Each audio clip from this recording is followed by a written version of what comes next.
Fala, galerinha do Me Salva! Estamos começando mais um Cai no Enem e nesse Cai no Enem nós vamos falar dos principais conteúdos que caem na prova de Química do Enem. Lembrando que a prova de Química tá lá dentro da prova de Ciências da Natureza juntamente com Biologia e Física. Então, algumas questõezinhas podem envolver mais aí de um conteúdo, mais de uma matéria, certo? Bom, quais são os conteúdos que podem aparecer na prova de Química do Enem? A gente listou eles todos aqui e, inclusive, eu listei eles na ordem em que eles devem ser estudados, certo? Então, a gente começa lá pelo estudo das propriedades periódicas, certo? Entender um pouquinho a tabela periódica. Além disso, aqui, a gente estuda também o átomo e as partes do átomo. Após, a gente entra em ligações químicas, aqui a gente estuda também forças intermoleculares. Depois disso, sistemas materiais, substância, pura, mistura, homogênea, heterogênea, a gente estuda aqui nessa parte. Depois disso, química inorgânica, sais, óxidos, bases, ácidos, a gente vai estudar aqui nessa parte. Química ambiental, que é muito importante, afinal, a química está dentro da prova de Ciências da Natureza, então várias questões vão falar aí de questões ambientais.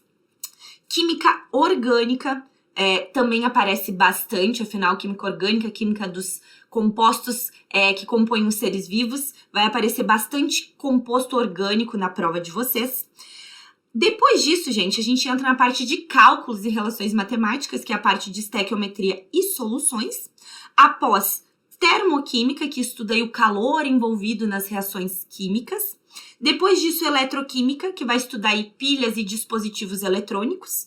Equilíbrio químico, que é onde a gente estuda a química das reações reversíveis. Cinética química, que a gente estuda a velocidade de ocorrência de uma reação química. E, por fim, as propriedades coligativas e química nuclear. Tá bem, essa é a ordem de conteúdos, beleza? Mas qual deles eu devo desprender mais energia? Bom, alguns desses conteúdos são mais importantes, certo? Então, o primeiro assunto mais importante, que mais vai aparecer na prova de vocês, é química ambiental. Eu sempre falo para vocês, na prova é de ciências da natureza. Então, vão ter aí várias questões que vão tratar de problemas ambientais e mais depois a seguir no vídeo eu vou explicar para vocês mais detalhadamente quais são esses problemas. Depois disso aparece muito química orgânica, então a química orgânica estuda os compostos presentes nos seres vivos e também tem muita relação com a química ambiental. Depois disso, então, que aparece muito é a parte de sistemas materiais e estequiometria e soluções, que é meio que junto, assim, aparece mais ou menos a mesma quantidade. Aqui em sistemas materiais, muito importante a parte de separação de misturas e polaridade. Em estequiometria e soluções, muito importante entender conceitos de concentração, de densidade e assim por diante. E por fim, um dos conteúdos que também aparece muito é a química inorgânica, mas principalmente duas reaçõezinhas aqui. Reação de neutralização e reação de oxirredução. Bom, vamos falar de cada tópico desses agora, citando aí os assuntos ou os tópicos dentro de cada conteúdo que mais aparecem. Então, a gente vai começar aí pelas propriedades periódicas. Vocês devem lembrar que o Enem, em primeiro lugar, né, não traz tabela periódica, mas é importante que vocês tenham uma noçãozinha dela, principalmente em relação a identificar quem são metais e quem são os ametais, certo? Além disso, tem duas propriedades que o Enem gosta mais, que são a eletronegatividade e também o raio atômico, o raio do átomo, que basicamente nos diz aí o tamanho do nosso átomo. Bem, depois de estudar um pouquinho o átomo, a tabela, a gente pode estudar as ligações químicas, então, lembrando que existem 3 ligações químicas, a iônica, a covalente e a metálica. Aqui é muito importante vocês saberem, né, quem é metal e ametal, para identificar que tipo de ligação existe em cada substância. E aqui dentro de ligações químicas cai um tópico bem importante, que o Enem gosta bastante, que são as forças intermoleculares. Vocês vão ver que este tópico o Enem gosta de cobrar muito em questões, certo? Bem, na parte de sistemas materiais, aqui é fundamental que vocês saibam os processos de separação de misturas. Tanto misturas homogêneas quanto misturas heterogêneas. E aqui também entra outro tópico que é importantíssimo até para entender forças intermoleculares, que é a polaridade. Que, na verdade, vocês já vão estudar quando estudam forças a polaridade, mas aqui também é muito importante entender esse tópico. Bem, química inorgânica, a gente cai duas reações, né? Mais do que saber aí as funções inorgânicas ou nomenclatura, que não cai muito nomenclatura, nem identificar a função, mas cai duas reações, que são as reações de neutralização, que o Enem gosta de chamar também de reação ácido-base, pode ser chamada assim. Aqui, na parte de neutralização, cai bastante o conceito de pH, saber, então, né, que quando o pH diminui, a gente está indo para um meio mais ácido, cuidar, né, com essa questão, prestar atenção nisso, e também reações de oxirredução ou redox, que é a mesma coisa, certo? Essas duas reaçõezinhas caem muito na prova do Enem. Bom, na parte de química ambiental, depois eu vou esmiuçar um pouquinho melhor do mapa mental, mas aqui, gente, é muito importante que vocês tenham noção dos problemas, dos principais problemas ambientais que a gente vem sofrendo, certo? Que a natureza vem sofrendo, enfim, porque isso tem muita relação com a química ambiental e o Enem gosta muito de cobrar essa parte de problemas ambientais, que logo mais eu vou explicar para vocês quais são. Na parte de orgânica, gente, acho que os principais tópicos são entender o carbono, afinal é o principal elemento que compõe aí os compostos orgânicos, entender também as funções, saber identificar as funções orgânicas. Aqui também é importante vocês saberem nomenclatura, uma nomenclatura, pelo menos a nomenclatura básica, tá? E um tópico que aparece com frequência também é a parte de isomeria, que é um pouquinho mais difícil, mas é bem importante também, o Enem gosta de cobrar. Bom, continuando aí, né, os nossos conteúdos da prova e os tópicos mais importantes de cada conteúdo. Quando a gente fala de estequiometria e soluções, são todas aquelas questões que envolvem relações matemáticas. Aqui em soluções, é muito importante que vocês saibam o conceito de concentração. Às vezes a concentração aparece como molaridade, que é quando a concentração aparece em mol por litro, certo? Também é importante o conceito de densidade. E aqui, né, como a gente falou ali de molaridade, é muito importante que vocês entendam o que é um mol, certo? Bom, termoquímica, galera. Em termoquímica, como a termoquímica estuda o calor envolvido aí nas reações químicas, aqui em termo é bem interessante que vocês saibam principalmente a reação de combustão. A reação de combustão aparece muito na prova do Enem. Lembrar que é uma reação exotérmica, que o ΔH dessa reação é negativo, ela libera sempre energia. Na parte de equilíbrio, o tópico mais importante, com certeza, são os fatores que deslocam, então, o deslocamento do equilíbrio químico. Pressão, temperatura, concentração, entender toda essa parte, certo?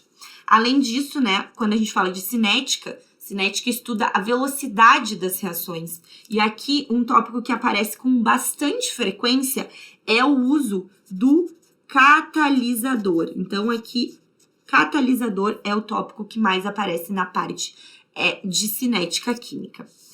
Propriedades coligativas, a gente tem 4 propriedades coligativas, mas uma que aparece com mais frequência é a osmose, porque ela também tem bastante relação com as células, com a biologia. Então, na parte de propriedades coligativas, eu diria para vocês darem uma atençãozinha a mais para osmose. E por fim, né, química nuclear, entender um pouquinho a diferença das reações de fissão e fusão nuclear, certo? Bom, falamos já dos tópicos aí que caem mais em cada um dos conteúdos e agora a gente vai criar um mapa mental dos principais, na verdade, né, dos principais conteúdos que aparecem na prova de Química do Enem. Lembrando que os principais conteúdos são, né, os que mais caem.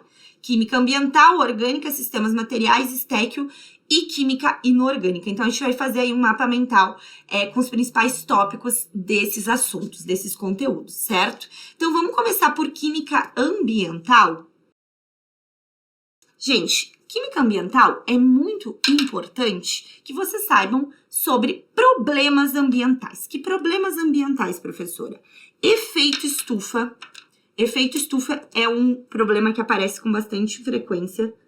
Aqui é bem interessante que vocês saibam os principais gases que contribuem para o agravamento do efeito estufa, que são o CO2, né, o gás carbônico, o metano que é proveniente principalmente da digestão das vacas, e o óxido nitroso, certo?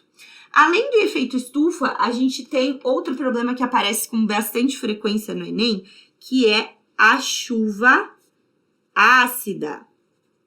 Aqui cuidar que os principais gases que causam a chuva ácida é uma chuva com um pH um pouco abaixo do normal, ou seja, um pH um pouco mais ácido. Quem são os gases que contribuem para a chuva ácida? O NO2, o SO2 e o SO3. Esses três gases, então, são os causadores aí da chuva ácida.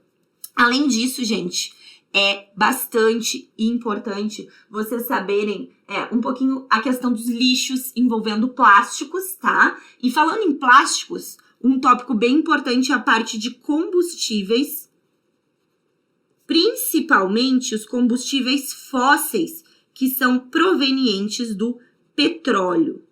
Então, aqui, petróleo, de verdade, é um tópico que aparece muito, muito, muito na provinha do Enem. Bom, após, né, a gente então vai falar um pouquinho aí dos conteúdos de química orgânica.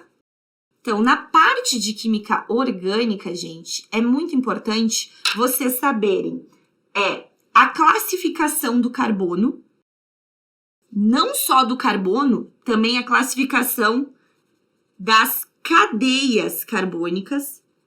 Então, saber classificar carbono, saber classificar cadeias carbônicas.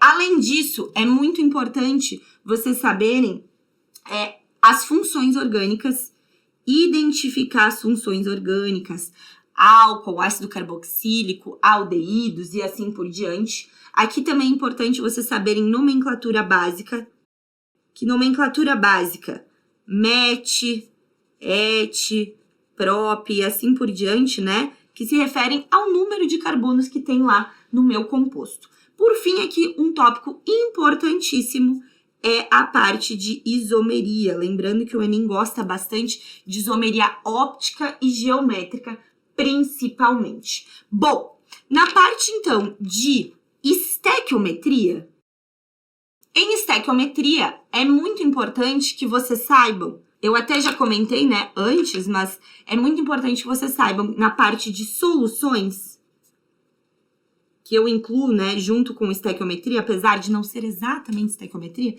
é muito importante que vocês saibam entender, né, que uma solução é formada por um soluto, que é aquela substância que está em menor quantidade, mais um solvente. E aqui, duas formulinhas são bem importantes. A da concentração, que é a massa, a quantidade de soluto, né? A massa de soluto pelo volume de solução, certo? Lembrar que essa concentração pode também ser dada em molaridade. A molaridade é dada em mol por litro. Mol de soluto por litro de solução, certo? Sempre é quantidade de soluto por volume de solução. E aqui é bem interessante também vocês saberem a formulinha da diluição.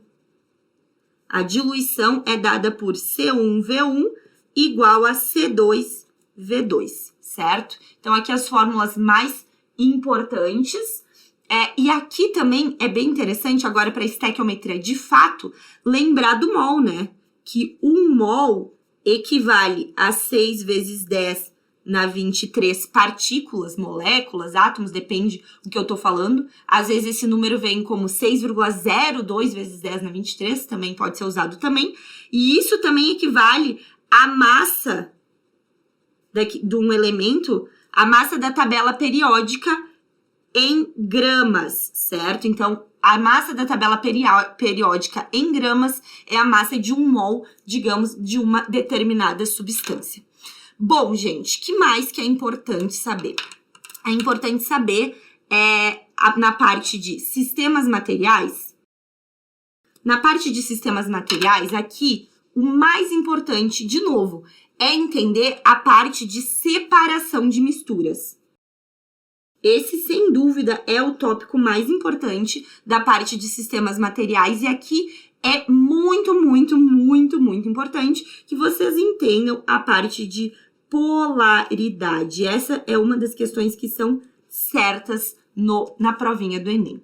E por fim, né, galera, na parte de inorgânica, que eu vou escrever aqui nesse cantinho, então, né, parte de inorgânica, de novo, né, entender conceitos de reações de neutralização ou reações ácido-base, como o Enem gosta de chamar também, entender o pH, entender aquela escala de pH que vai de 0, né, até 14, aonde no 7 a gente tem um pH neutro, 0 é mais ácido e no 14 é mais básico.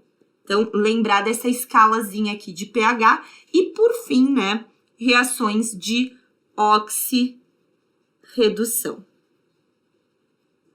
Então, tá aí, né, os tópicos que mais aparecem em cada conteúdo. E agora, para vocês verem como é que esses tópicos que mais aparecem caem na prova do Enem, eu trouxe alguns exemplos de questões para a gente ver como é que isso cai. Então, por exemplo, na parte de química ambiental, olha como cai. Cai aqui essa questão, por exemplo, que estavam falando lá do pum da vaca, uma questão bem famosa, que as vacas estavam reclamando, colocaram a culpa do aquecimento global nas vacas. O que faremos? Bom, vamos culpar as galinhas. O que acontece, né, gente? Quando as vacas, elas digerem os alimentos, elas liberam o quê? Adivinha só? Metano, que a prof acabou de falar ali, que contribui, né, para o agravamento do efeito estufa. Isso aqui contribui, agravar o efeito estufa, contribui para quê? Para o aquecimento global, certo? Então, o principal causador do aquecimento global é o agravamento do efeito estufa, que é agravado justamente por gases como CO2, N2O e o metano. E aí, né, gente, como a gente tem uma população de vacas maior do que 1,2 bilhões de vacas no mundo, é claro que várias vacas aí digerindo alimentos, liberando metano, vão liberar uma grande quantidade de metano e isso contribui para o aquecimento global. Por isso que, tipo, a resposta dessa questão basicamente era a letra A, né? A criação de gado em larga escala, 1,2 bilhões de vacas no mundo, contribui para o aquecimento global justamente porque emite metano durante o processo de digestão. Uma questãozinha de orgânica, então, agora, para vocês verem como é muito importante saber classificação de carbono, de cadeias carbônicas. Essa também é uma questão bem famosinha do NanoKid. E a questão basicamente perguntava, olha, em que parte do corpo do NanoKid existe o carbono, está, né, o carbono quaternário. O que é um carbono quaternário? Só para a gente lembrar aqui, é um carbono que está ligado a 4 outros carbonos. Lembrando, o carbono sempre vai fazer 4 ligações. Mas quando essas 4 ligações forem feitas com 4 outros carbonos, esse meu carbono vai ser um carbono quaternário. E o carbono quaternário se encontra nas mãos do NanoKid. Porque, ó, querem ver? Aqui é o carboninho, vou fazer bem pequenininho, para a gente conseguir ver, ó. Aqui tá um carbono, né? Esse é o carbono quaternário, então este é o carbono quaternário. Cadê os 4 carbonos que cada um deles está ligado, ó? Está ligado a 1, 2, 3 e 4 aqui no bracinho. Então, esse é o carboninho da mão, tá ligado a 4 outros carbonos, assim como esse outro, né? Vai estar ligado aí também, ó, a 4 outros carbonos. São os carbonos quaternários que se encontram nas mãos do nanokid, certo? Além, então, né, de química ambiental e orgânica, outro tópico que eu falei, né, gente, aparece um monte, é a parte de separação de misturas. E aqui é muito importante que vocês saibam sobre polaridade. Eu fico enfatizando isso o tempo todo, mas é porque de fato é muito importante polaridade, tá? E aí, basicamente, tá? A questão aqui é uma questão do Enem de 2020, ela tá falando de uma mistura de acetato de etila e água. E aí tá falando que o acetato de etila tem baixa solubilidade em água, ou seja, né, gente, o que essa informação nos diz? Que como a água é polar, e isso vocês têm que saber, né, que a água é polar, se o acetato de etila tem baixa solubilidade em água, quer dizer que ele é apolar. Então, acetato de etila e água formam uma mistura heterogênea. Se os dois fossem polares ou os dois apolares, aí formaria uma mistura homogênea. Não é o caso, é o contrário. E uma mistura heterogênea de dois líquidos, né? Os dois são líquidos, a água e o acetato de etila. A gente pode usar um processo conhecido como decantação. Na decantação, a gente vai pegar lá, deixar o frasco de acetato de etila e água paradinho. E o que vai acontecer, né? A substância mais densa vai se depositar ao fundo e a menos densa vai ficar em cima. Nesse caso, a mais densa é a água, tá? Então, a menos densa é o acetato de etila que vai ficar por cima, certo? Isso pode ser feito também num funil, né? Então, ao invés de um becker, por exemplo. Em estequiometria, prof, então o que aparece bastante em estequiometria? Falei para vocês, estequiometria, soluções, é matemática, vai aparecer números, relações. Então eu trouxe essa questão aqui, não pra gente resolver ela, né, mas só para vocês terem uma ideia de como aparecem relações. Olha, todas aquelas relações que eu falei aqui, ó. A massa molar, que é muito importante, que é a massa de 1 mol. Lembra, a massa da tabela em gramas é a massa de mol de cada elemento. Então, aqui, ó, a massa molar do sulfato de ferro ali, ó, é 152 gramas por mol. Então, a gente tem uma relação matemática aqui. Além dessa relação, a gente tem a concentração, ó, que é outra relação muito importante. Inclusive, essa concentração, ela é uma concentração dada em molaridade. Sempre que a gente falar de molaridade, a gente vai estar falando de mol por litro. Lembrar que é mol por litro, é mol de soluto. Nesse caso, quem é o soluto? O próprio sulfato de ferro, 2, certo? Por volume, né? Por litro de solvente, de solução. Quem que é o nosso solvente aqui? É a água, certo? Muito provavelmente é a água, certo? E além disso, né, além dessa concentração, a gente tem outra concentração, outro dado aqui, ó, matemático, ó, 300 miligramas por dia. Então, vocês vejam que vai ter muito conceito aí de unidades de medida, tem que saber passar de grama para quilograma, para miligrama, tem que saber passar de litro para mililitro, certo? Então, todas essas relações matemáticas são extremamente importantes aqui nessa parte de estequiometria de soluções.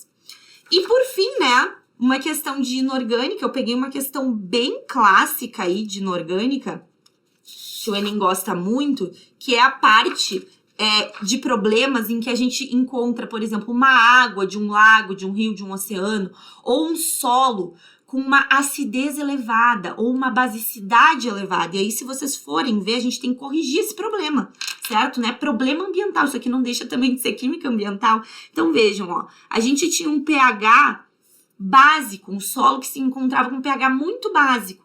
E aí o Enem sempre vai sugerir qual substância eu devo utilizar para neutralizar esse solo, para corrigir esse problema. Então, a gente tem que procurar aqui, né? Se o meu solo está muito básico, eu tenho que procurar aqui um ácido. Às vezes é o contrário, né? Às vezes o meu solo pode estar muito ácido. E aí eu vou ter que neutralizar com uma base.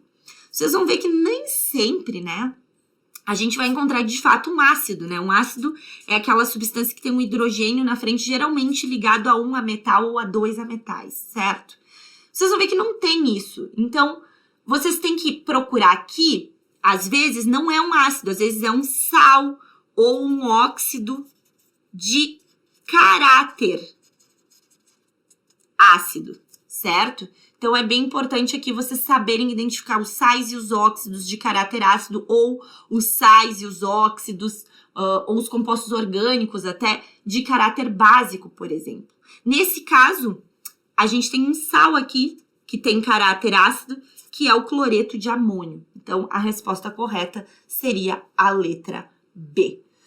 Bem, galera, espero que esse Cai no Enem ajude vocês a entender um pouco mais a essência da prova de Química e fiquem bem e até a próxima!